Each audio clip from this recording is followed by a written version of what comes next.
खुलुमबाय। बेयो बड'लेण्ड इंखं टेलिभिजन। दिनै 17 एप्रिल 2020 शुक्रबार खालि सानसेनि बरादखौ नोंथांमोननि खाथियाव लानानै फैदों आं सदानन्द दैमारिया।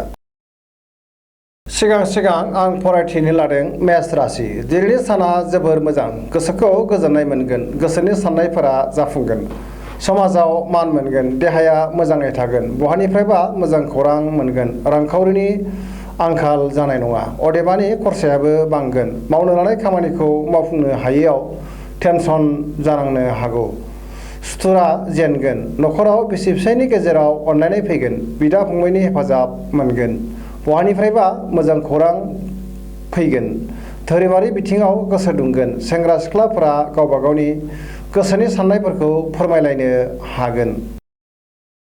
वृष राशि।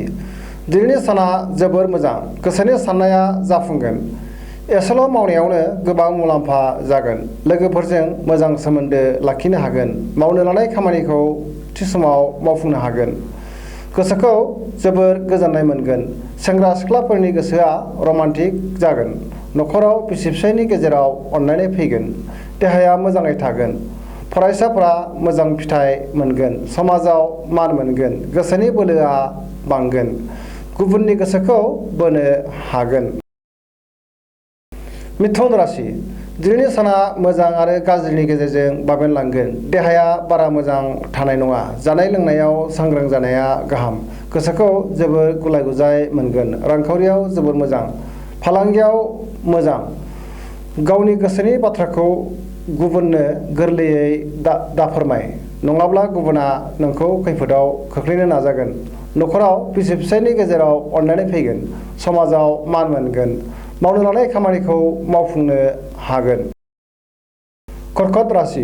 दिनैनि साना मोजां आरो गाज्रिनि गेजेरजों बाबेनलांगोन, मावनो लानाय खामानिखौ मावफुंनो हास्लाबैयाव गोसोनि टेनसना बांगोन, रांखावरियाव बारा मोजां नङा, फालांगियाव खहा जागोन, देहाया बारा मोजां थानाय नङा, गोसोखौ रमान्टिक मोनगोन, न'खराव बिसि फिसायनि गेजेराव अनलायनाय फैगोन, फरायसाफोरा मोजां फिथाइ मोननो हागोन।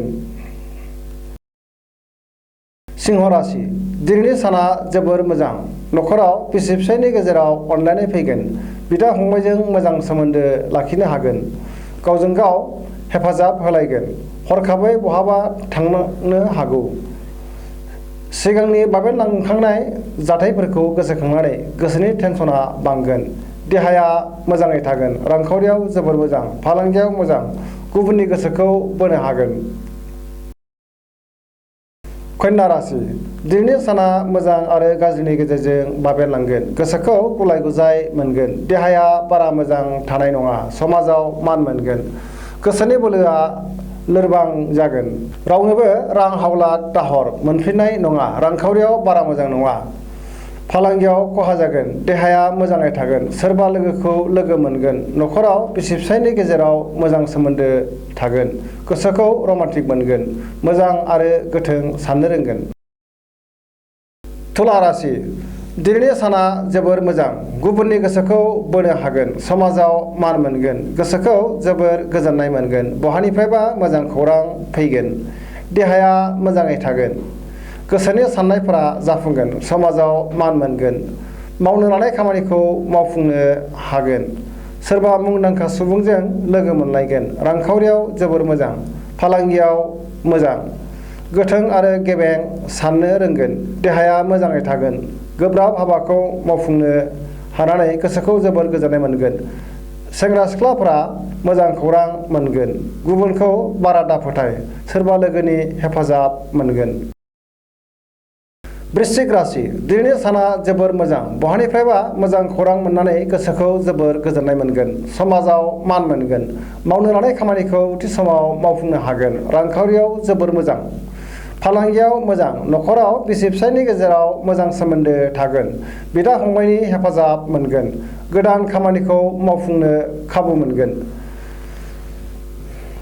सेंग्रा सिख्लाफोरा गावबा गावनि गोसोनि साननायखौ फोरमायलायनो हागोन, देहाया मोजाङै थागोन, धोरोमारि बिथिङाव गोसो दुंगोन, गोसोनि बोलोआ बांगोन, बहाबा थांनो खाबु मोनगोन। धनु राशि। दिनैनि साना बारा मोजां नङा, गोसोखौ जोबोर गुलाय गुजाय मोनगोन। अब्लाबो बेलासिहालागै बहानिफ्रायबा मोजां खौरां मोननानै गोसोखौ गोजोननाय मोनफिनगोन। गोबां खामानियाव मुखुब थानांनानै देहाया मेंनाय मोनगोन, गुबुननि हेफाजाब मोनगोन, सोरजोंबा बाख्नाय जागोन। फरायसाफोरा मोजां फिथाइ मोननो हागोन। सेंग्रा सिख्लाफोरा मोजां खौरां मोनगोन। सोरबा गोदान सुबुंजों लोगो मोनलायगोन। रांखावरियाव जोबोर मोजां, फालांगियाव मोजां, समाजाव मान मोनगोन। न'खराव बिसि फिसायनि गेजेराव मोजां सोमोन्दो थागोन। मकर राशि। दिनैनि साना जोबोर मोजां, गोसोखौ जोबोर गोजोननाय मोनगोन। बहानिफ्रायबा सोरबा लोगोनिफ्राय फननि जोहै मोजां खौरां मोनगोन। देहाया मोजाङै थागोन, अब्लाबो जानाय लोंनायाव सांग्रां जानाया गाहाम। रांखावरियाव जोबोर मोजां, अब्लाबो खरसाया बांगोन। गोसोनि साननायफोरा जाफुंगोन। मावनो लानाय खामानिखौ थि समाव मावफुंनो हागोन। समाजाव मान मोनगोन। गोसोनि बोलोआ बांगोन। फालांगियाव मोजां, गोबां मोजां आरो खामानि मावनो खाबु मोनगोन। न'खराव बिसि फिसायनि गेजेराव अनलायनाय फैगोन। बिमा बिफानि बोर मोनगोन। धोरोमारि बिथिङाव गोसो दुंगोन। फरायसाफोरा मोजां फिथाइ मोननो हागोन। कुम्भ राशि। दिनैनि साना बारा मोजां नङा, रांखावरियाव बारा मोजां नङा, खरसाया बांगोन। गोसोखौ जोबोर गुलाय गुजाय मोनगोन। टेनसनाबो बांगोन। गुबुननि हेफाजाब मोननाय नङा। सोरजोंबा एना एनि जानो हागौ। न'खराव बिसि फिसायनि गेजेराव अनलायनाय फैगोन। बिदा फंबायनि हेफाजाब मोनगोन। बायजोनि सुथुरा बांगोन। गुबुनजों बाङाय बुंनायानो गाहाम। मीन राशि। दिनैनि साना जोबोर मोजां, बहानिफ्रायबा मोजां खौरां मोननानै गोसोखौ जोबोर गोजोननाय मोनगोन। समाजाव मान मोनगोन। गुबुननि गोसोखौ बोनो हागोन। मा जाबायलै कारेन्ट थांबाय।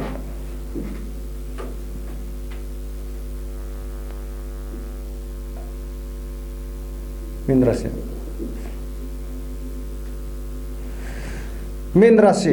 दिनैनि साना जोबोर मोजां, बहानिफ्रायबा मोजां खौरां मोननानै गोसोखौ जोबोर गोजोननाय मोनगोन। समाजाव मान मोनगोन। गुबुननि गोसोखौ बोनो हागोन। मावनो लानाय खामानिखौ मावनो हागोन। रांखावरियाव जोबोर मोजां, फालांगियावबो मोजां मुलाम्फा मोननो हागोन। दिनैनि राशि फरायथिनाया एसेनोसै। जोबनायाव आं बेखौनो खावलायनो लुबैयो, जाहाथे नोंथांमोना सानफ्रामबो जोंनि बे बड'लेण्ड इंखं टेलिभिजनखौ नायबाय थायो आरो साबस्क्राइब खालामो, लोगोसे गावबा गावनि सानसेनि बरादखौ मोनथिनानै लायो। एसेनोसै, गोजोन्थों।